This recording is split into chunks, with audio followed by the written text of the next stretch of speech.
Ya, Pancasila sebagai sistem etika, apa itu etika? Ada yang mau memulai diskusi? Etika, apa itu etika? Ada apa lagi? Oh, anak itu tidak punya etika. Hah? Aturan. Ada komite etik.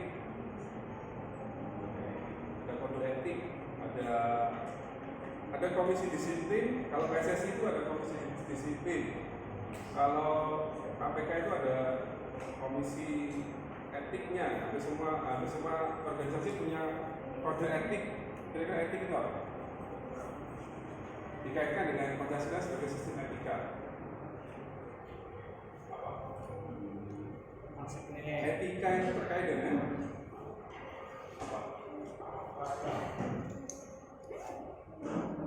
Prinsip-prinsip moral. Jadi kalau lebih spesifik dia membahas tentang apa? Jadi kata etika tadi lebih terkait dengan sila baik dan buruk. Nah, sistem sebelum kita ke sistem etika, Pancasila itu diyakini sebagai sebuah sistem. Apa yang dimaksud dengan sistem? Sistem. Konsep. Tubuh kita ini sistem ya. Tubuh kita ini sistem. Betul nggak? Betul nggak? Ya, sistem. Sistem itu apa sih? Apa sistem itu? Nanti kita sistem, kita nanti gabung dengan sistem etika. Apa? Satuan yang bagian saling mengaitkan. Nah, sistem itu satu kesatuan dari apa ya, komponen-komponen yang mendukung ya. Dulu itu sejarahnya sebelum teman-teman itu menikmati laptop yang kecil itu, mungkin yang orang IT sudah sangat paham. Tahun berapa komputer pertama ditemukan? Tahun berapa? Lama lah ya, sudah lama ya. Besarnya seberapa? Komputer pertama sebelum Anda pegang handphone, pegang laptop yang kecil sekarang ini, komputer itu sebesar ruangan ini kan nggak salah. Itu loh. Ya orang IT pasti sudah sangat familiar dengan sejarah komputer itu. Tapi kalau pernah kuliah di jurusan komputer pasti dulu itu komputer besarnya mungkin penyimpanannya itu mungkin sebesar ruangan ini. RAM-nya atau memorinya itu segede ini. Nah itu sebuah sistem. Nah ketika itu ada sebuah insiden, pada suatu ketika itu komputer itu tidak bisa nyala. Bayangkan, komputer yang sebesar itu akhirnya nggak nyala. Itu nyarinya gimana? Belum ada scanning, belum ada ya sistem-sistem scan belum ada. Ternyata komputer yang sebesar rumah itu mati karena ada serangga yang masuk di salah satu sistem atau di salah satu perangkat. Nah, berarti sistem itu kalau satu tidak jalan, berarti tidak bisa jalan keseluruhannya. Nah, sebagai sistem, Pancasila itu ada 5 sila. Masih apa kan? Sila 1 sampai sila 5. Sila 1 konon katanya itu mendasari sila-sila berikutnya. Sila kelima itu adalah tujuan pembangunan atau tujuan negara Indonesia, yaitu keadilan sosial bagi seluruh rakyat Indonesia. Itu tidak akan tercapai kalau rakyatnya, pemimpinnya tidak punya nilai-nilai dasar ketuhanan yang Maha Esa. Dia tidak mungkin. Betul nggak? Anda yakin nggak kalau orang yang tidak beriman, yang tidak beragama dengan baik itu bisa memanusiakan orang? Yakin nggak? Jadi kalau saya tulis ya,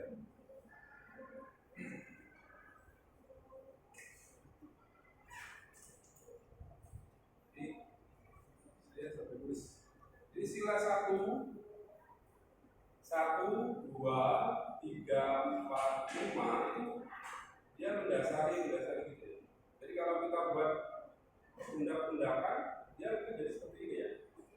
1, 2, 3, 4, 5. Ini adalah tujuan akhir dari tujuan utama dari negara Indonesia itu ya keadilan sosial bagi seluruh rakyat Indonesia.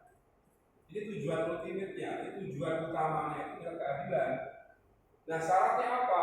Ya mereka harus punya ketuhanan yang baik, yang perilaku sosial yang baik, bersikap adil. Akhirnya mereka bisa bersatu dan seterusnya sampai dia tercipta seperti ini. Makanya Pancasila sebagai sebuah sistem itu antar silanya tidak mungkin terpisah satu sama lain. Nah, sistem etika itu berarti masing-masing sila itu berarti merupakan etika ya. Misalnya gini, sila pertama menegaskan pentingnya kepercayaan kepada Tuhan Yang Maha Esa dalam bentuk moralitas dan etika masyarakat. Ini menjadi dasar sikap. Nah, berarti kan ini menjadi dasarnya. Pertamanya harus kepercayaan kepada Tuhan Yang Maha Esa. Tapi faktanya negara paling bersih itu di mana? Siapa yang sudah pernah ke Singapura? Pak, yang pernah ke Singapura? Siapa yang pernah ke Singapura? Siapa yang pernah ke Singapura? Kapan rencananya? Saya pernah, saya sudah pernah. Meskipun sudah lama. Bersihnya itu, Anda tahu ya, nanti ketika di Singapura, setelah itu di Bandara Changi itu, kita nggak akan naik mobil pribadi, tidak ada di sana. Pasti naik kereta cepat.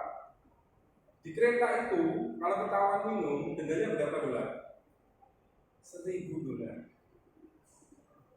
Anda kalau meledak, no speeding namanya. Ini pentingnya bahasa Inggris nanti kalau ke Singapura. Artinya ya, no speeding nggak boleh meledak, itu dendanya $2.000 kan? Berapa? $1 Singapura ya, $1 Singapura itu kalau nggak salah 14.000. Kalau $1.000 berarti 14 juta. Dan mereka mayoritasnya bukan muslim ya. Gimana kalau mereka bisa kayak gitu? Moralitas, etika masyarakat. Jepang juga mayoritas bukan muslim. Meskipun sekarang sudah mulai banyak gelombang-gelombang menuju ke muslim ya, banyak sekali malah ke sana. Nah, itu seperti itu ya. Jadi negara yang terkenal bersih, disiplin, Singapura itu seperti itu mereka. Di sini berudah di mana-mana, tidak masalah. Ya. Di lalu nyopet juga tidak masalah. Cek kendaraan umum tidak masalah. Di sana itu tepat waktunya, wah jangan ditanya. Kita dari Indonesia belum tahu di sana. Saya janjian jam 10 kan. Saya di kereta sudah warning. Anda lewat 1 menit, 1 detik saya tinggal. Bayangkan. Tidak ada toleransi untuk masalah waktu ya. Di sini kan, ya sudah apa-apa. Terus, dan terus tidak apa-apa, lupa, di sana tidak ada. Makanya mereka bisa kayak gitu ya seperti itu. Jadi kita tahu kan ya, kita belum siap dari Singapura seperti itu kan. Ya, tidak apa-apa lah, kita nikmati sebagai orang Indonesia aja. Kita di Singapura juga nggak akan bahagia ya. Karena nggak terbiasa. Di Jakarta saja ya, saya waktu di Jakarta itu merasa ya, turun dari stasiun Senen itu mau ke Bogor, itu Masya Allah, bagaimana orang naik kereta gantian kerja sampai merekam itu. Jadi dari Senen, Jakarta Pusat ya, itu pindah ke Bogor, kan harus turun ke lantai bawah, naik lagi ke atas. Itu orang kayak semut gitu ya. Itu di Jakarta lah. Di Jakarta seperti itu ya. Bagaimana? Ya belum di Singapura, belum di Jepang, belum di Amerika dan sebagainya. Nah teman-teman nanti kalau berkesempatan pergi ke luar negeri akan banyak lah, ibaratnya banyak sekali. Jadi akan semakin terbuka. Oh, ternyata dunia itu luas, dunia Allah itu luas ya. Tidak hanya di sini gitu. Nanti Anda akan merasakan. Dan akan menjadi cerita dan juga apa ya, inspirasi. Ternyata saya di sini seperti itu, di sana belum ada apa-apa. Nah, ini kita yang tiap hari mendengar suara adzan, sholat 5 waktu berjamaah, negaranya masih seperti ini. Ya, misalnya ini kritik aja terhadap kondisi sekarang ini. Nah, satu lagi ya, saya mumpung teringat di Singapura, lucu ya. Jadi tidak ada tempat wudhu di bandara. Changi International Airport. Jadi ruang ibadahnya itu namanya, Anda tahu bahasa Inggrisnya ruang ibadah apa?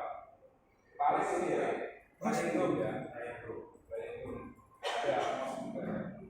Kalau di Changi bukan, namanya meditation room, ruang meditasi. Jadi kita jangan meditasi, ya sholat dalam meditasi itu berkomunikasi dengan kita. Dan tidak ada tempat duduk. Anda yang biasanya butuh pakai pancuran, Anda pakai pancuran keran itu, jangan harap ada di sana. Di sana kita butuh di wastafel, kaki naik ke atas ini, di wastafel, tidak ada soalnya. Dan akhirnya dimarahin benar sama cleaning service-nya. Orangnya sudah sangat sepuh, marah-marah kepada kami. Kenapa? Mereka tidak mau lantainya ini basah. Jadi kriteria bersih bagi mereka itu kering, tidak ada debu, tidak ada noda. Jadi kalau ini kita yang terbiasa wudhunya debu gitu, dia pasti kesusahan. Ya, nah nanti diam sendiri lah ya, dibuktikan sendiri kalau tidak percaya. Satu lagi cerita yang menarik. Saya hampir dideportasi dari Singapura. Bener ini. Ceritanya menarik sekali ya. Tidak tahu karena nama saya ada Ahmadnya gitu. Ini nama apa ya? Nama Islam. Ada yang menjalankan tempat Singapura kan. Diinterogasi selama kurang lebih setengah jam. Saya diinterogasi. Ya, untungnya saya bisa bahasa Inggris sedikit kan. Jadi ya lumayan bisa memberikan argumen yang kuat ya, bahwa saya memang ada janji dengan. Ketika itu kita di NIT ya, itu adalah universitas keguruan satu-satunya di Singapura. Kita mau kerjasama dengan mereka. Jadi saya tampilkan bukti-bukti korespondensi emailnya dengan mereka, akhirnya saya dilepaskan. Nah, waktu itu saya ambil safarnya, rombongan saya ada 10, semuanya bebas dari imigrasi, saya yang tertahan. Ya mau nggak mau mereka harus nunggu saya kan, karena uangnya di saya semuanya. Jadi kalau nggak nunggu saya mereka yang tidak makan. Dan pertama itu tidak dijadikan toleransi bagi mereka. Kalau Anda terlambat ya sudah, kita akan tinggal. Kita banyak kegiatan. Bukan Anda saja tamu saya kali ini. Dari Indonesia, dari Surabaya Indonesia itu capeknya gitu. Kita kayak orang gimana ya? Ketemu pun tidak lama, 1 jam selesai. Tidak ada nanti makan ya sudah ada. Ya acara selesai, sambutan kiri kanan, tukar cendera mata sudah selesai, foto bareng sudah. Tidak ada basa-basi nanti makan bersama dia tidak. Makanya nanti kalau teman-teman saya kayaknya ada cocok, apalagi di Jepang. Makanya enak di sini lah, di sini penyetan muka, di mana menajak apa-apa. Di sana ada. Di sana makan juga. Jadi ini ya sistem etika ya, sebenarnya saya tadi sudah siapkan ini lah, tidak usah banyak ceramah. Nah ini yang implementasi ya.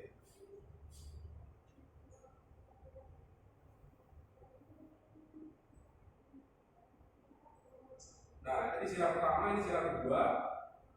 Nah, perlunya sikap adil dan berada dalam hubungan antar manusia. Jadi kan dalam sikap bersama menjadi kunci. Jadi adil dan beradab, itu saya agak cepat saja. Ini sila ketiga, persatuan ya. Kemudian sila keempat, nanti saya mungkin fokus ke implementasi saja. Nah, dari materi yang sudah kita diskusikan, saya lebih ke fokus ke sini ya. Jadi implementasi Pancasila sebagai sistem etika itu seperti apa? Misalnya begini, di pembangunan nasional atau pembangunan sosial ya, program pembangunan yang berorientasi pada kesejahteraan sosial dan keadilan bagi semua masyarakat. Anda kan sering ngomong kalau saya tanya, apa program bansos, apalagi BLT, El Nino, apalagi PKH dan seterusnya. Nah, itu mungkin menuju ke sana. Ini ada multikulturalisme dan toleransi menerapkan sikap menghargai keberagaman budaya, agama, dan suku dalam kehidupan sehari-hari. Di sini kan semuanya hampir semuanya orang Jawa ya. Kalau Mas Amin, Mas Amin. Ada yang dari misalnya Batak yang ada. Siapa yang non Jawa? Dari mana kan? Lombok. Sasak. Oke. Tapi aman ya di sini. Anda merasa pernah nggak didiskriminasi? Guyonan misalnya, guyon-guyon itu pernah nggak? Apa misalnya dalam hal apa? Atau pernah nggak ketika pertama kali ke sini ada kultur diam kan? Kultur shock. Apa yang pertama kali dirasakan?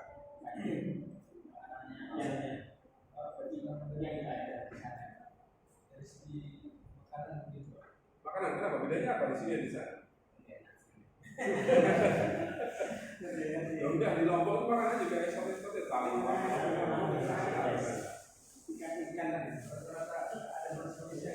Di sana pedes ya? Apalagi Ustaz yang kultur shock yang pernah dialami?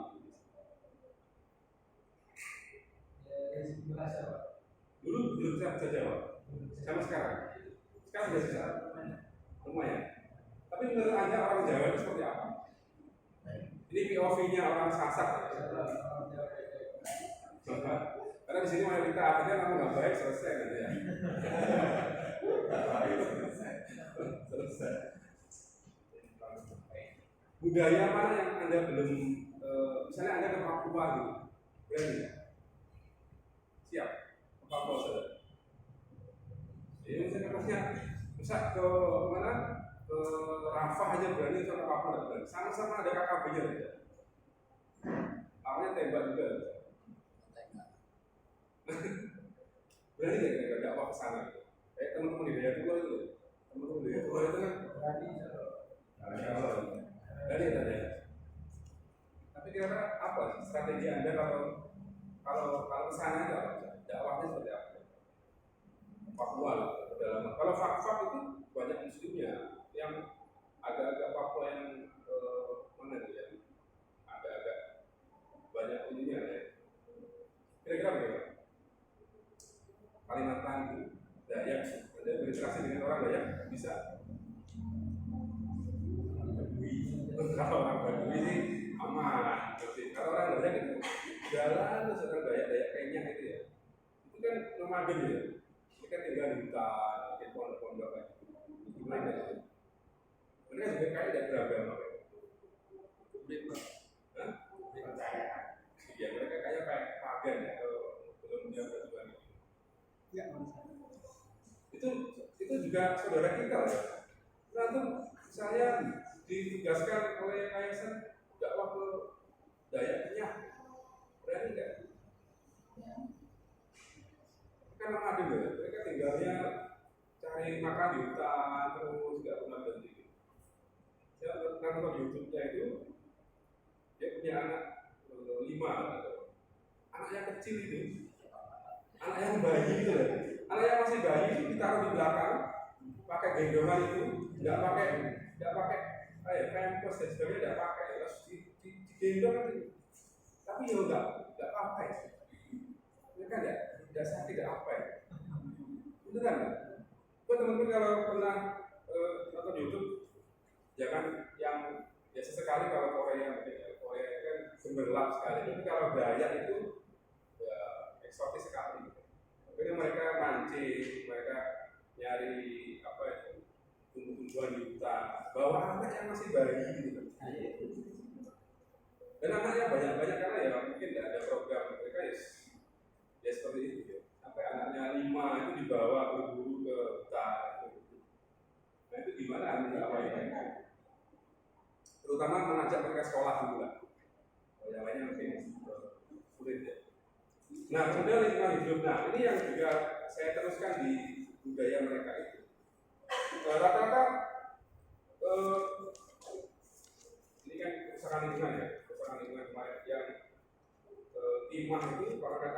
besarnya itu karena kerusakan lingkungan. 200 triliun itu karena kerusakan lingkungan. Oke, intinya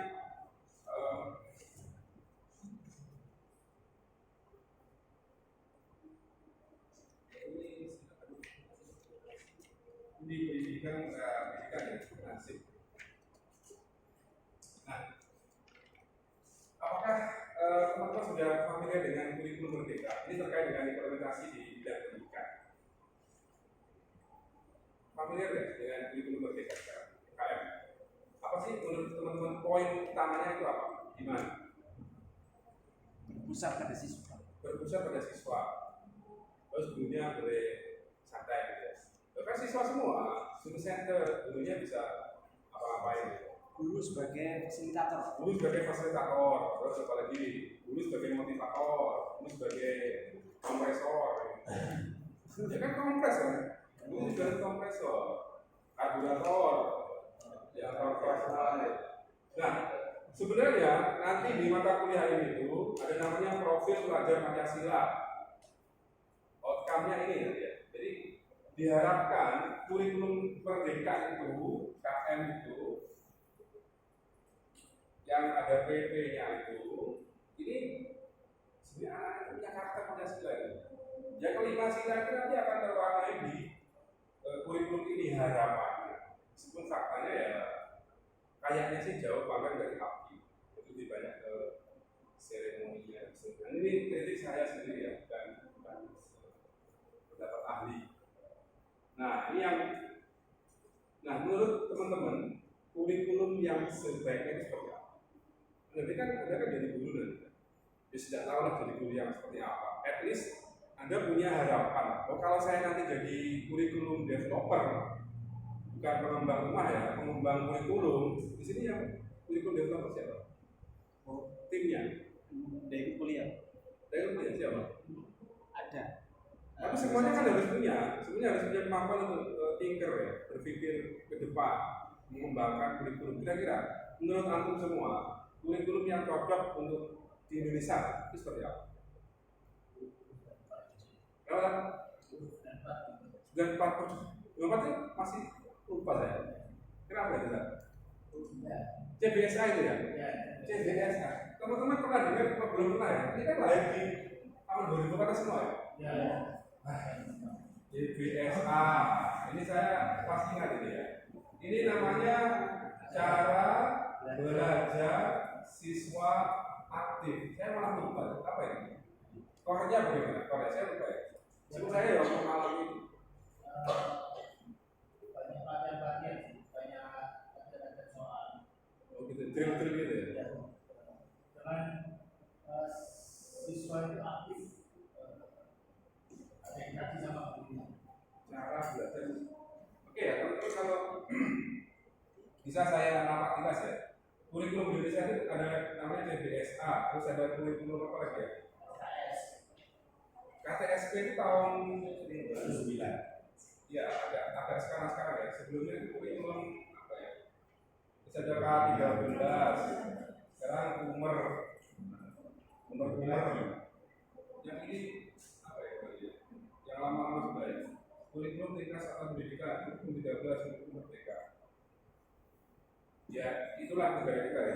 Ya nanti mungkin presidennya ganti, menterinya ganti, kurikulumnya juga nanti kayaknya. Jadi nanti kita lihat. Nah, menurut teman-teman kira-kira seperti apa sih? Jadi bisa dilihat kamu CBSA karena dia mengalami ya. Yang Gen Z. Anda Gen Z atau ini? Z ya. Nah, Z kan pasti Z karena salah satu ciri Gen Z open minded. Open minded itu pikirannya terbuka dan di satu sisi mereka gampang mengeluh gitu. Nah, kira-kira kalau saya kan Gen Z itu kan gampang mengeluh. Ada pressure sedikit sudah mengeluh mereka di medsos.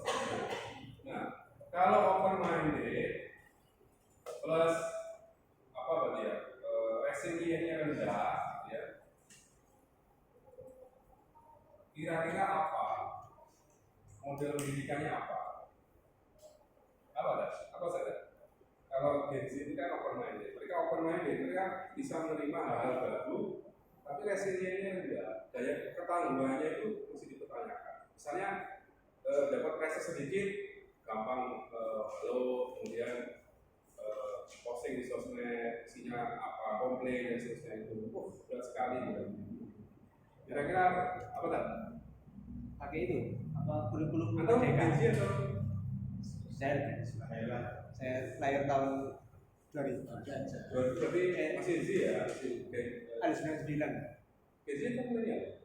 Saya lupa pembagian tahunnya. Dan perasa aja, ada perasa. Iya. Masih Gen Z ya? Iya, Gen Z. Nah, kalau Gen Z, Masih muda. ada orang mandiri dong? Apa itu? Pemain itu terbuka. Oh ya, muda. Ada terbuka atau tertutup? Dalam masalah pendidikan. Terbuka ya? Masa dalam hal teknologi yang sudah Iya. mandiri? Oh iya, itu lagi Menerima. tech savvy. Saya masih ingat ya. Mereka akrab sekali dengan teknologi.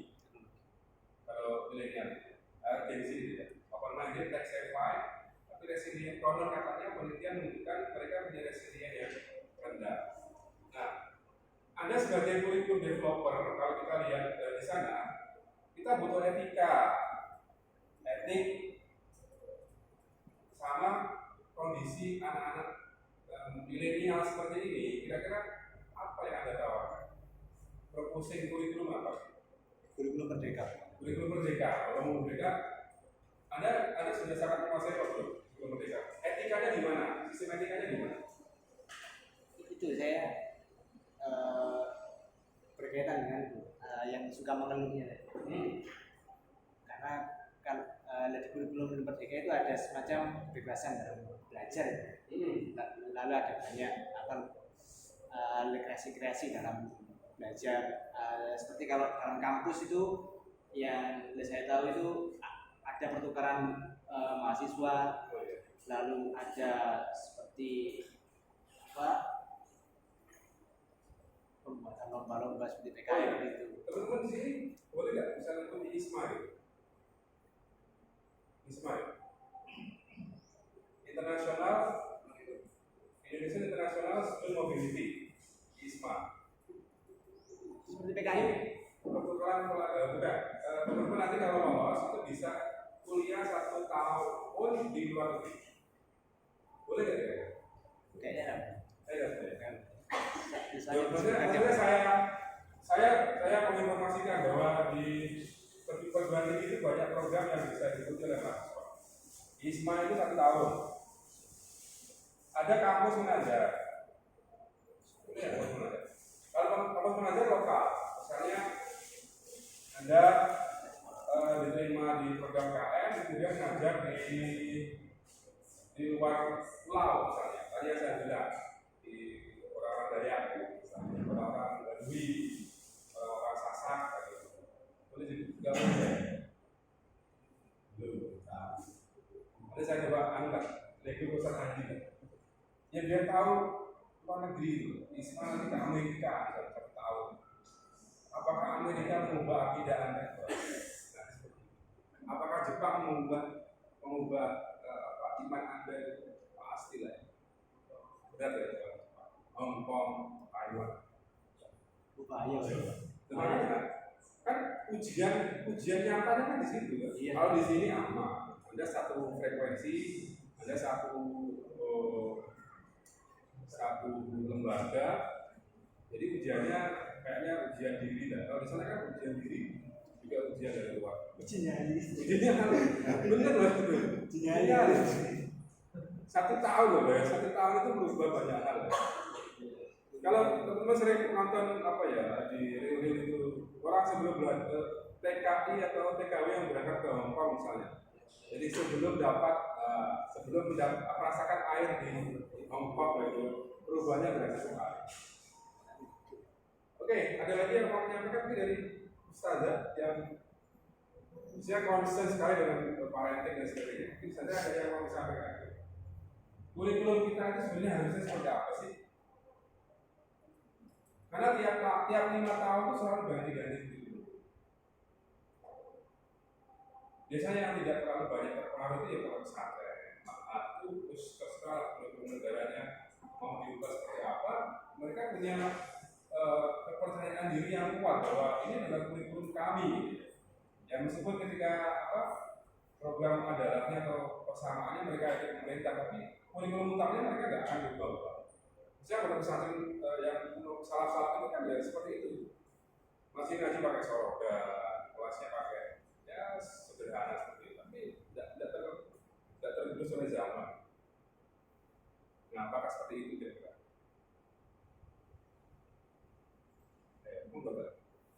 Masih pagi loh, yang apa? Nggak ada tugas kali itu. Saya kadang-kadang kalau kasih tugas juga capek, koreksi banget. Tapi kalau dari kasih tugas nanti nilainya dari mana? Ini urusan nilai saja, urusan apresiasi.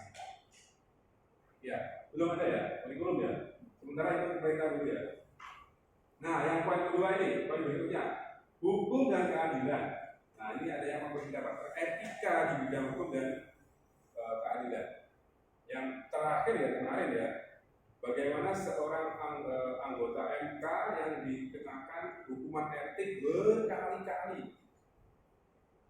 Nah, itu kemarin ya? Itu enggak? Ini enggak? Enggak? Atau ya? Sudah terserah lah ya? Iya. Berarti urusanku gitu ya, tidak usah ngurusi lagi ya. Nah, penegakan hukum, ada yang mau disampaikan lagi terkait dengan hukum dan keadilan? Cukup. Maksud saya agak ini loh, kritis gitu loh. Kritis bukan kritis dalam hal ini ya, apa ini? Hukum dan keadilan dan pemerintahan, kepemimpinan. Nah, ini praktik kepemimpinan yang transparan, partisipatif dan bertanggung jawab. Ini kan implementasi dari sila keempat ya, kaitannya juga. Transparan, nah, ada kalau lihat di depan balai desa kan ada ini ya, gedung besar, dana desa. Ya. Tahu kan? Kalian ya? Papan atau gedung besar itu ya, dana desa. Pemasukan 1 miliar, terus pengeluaran ke bawah. Itu tujuannya biar transparan. Tapi kan dalamnya kita nggak tahu. Dulu sempat saya teman-teman minta untuk melihat indeks korupsi di Indonesia seberapa.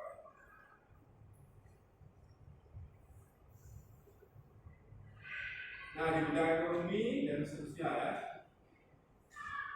Oke. Nah, ini juga banyak sekali hal yang diskriminasi, kekerasan perempuan dan anak. Nah, terkait ini kira-kira apa isu terbaru yang teman-teman ikuti terkait dengan kekerasan anak dan perempuan? Ini sangat menjadi concern ya. Kekerasan khusus perempuan dan kekerasan pada laki-laki ya. Ayo para laki-laki. Ini bukan bukan feminisme ya, tapi yang diatur dalam undang-undang maupun hukum KUHP itu adalah kekerasan terhadap perempuan dan anak. Namanya TPPA, tindak pidana kekerasan pada perempuan dan anak. Aseto dan apa isu terakhir yang teman-teman itu? Teman-teman enggak terlalu konsentrasi. Apa kan? Seringnya dimutasi. Kenapa itu? Pembelaan. Apa? Pembelaan. Ya, ini apa? Apanya? Alasannya kenapa? Depresi. Karena pinjol. Utang. Utangnya pinjol. Kalau terhadap anak ya apa? Oh ya, ini terakhir pelajaran seksual itu sekarang di kampus itu ada namanya apa ya? TPPKS kalau tidak salah ya. Ada tim, jadi itu pada istilahnya TPPKS. Itu kekerasan di betul. Jadi apa namanya tim kekerasan seksual di kampus itu. Jadi sekarang itu juga ada kewajiban setiap kampus punya TPPKS. Jadi kalau saya misalnya ya, ini Mohon maaf ini kepada ustazah itu misalnya, saya ngomong sesuatu yang ustazah tidak terima, itu bisa dilaporkan. Seperti itu. Jadi saya mending tidak ngomong apa-apa, atau tidak usah menyampaikan apa-apa. Ini memang ya orang katanya semakin banyak peraturan itu apa? Artinya adalah negara sedang apa? Tidak baik. Semakin diatur itu berarti ada negara sedang tidak baik. Betul nggak? Orang kata, tapi kalau nggak ada aturan, berarti nggak ada repot. Semakin banyak aturan, tandanya negara sedang tidak baik. Itu mungkin dari saya terkait dengan Pancasila sebagai sistem etika. Pointernya nanti adalah mungkin saya berikan konteks diskusi ya, beberapa poin itu.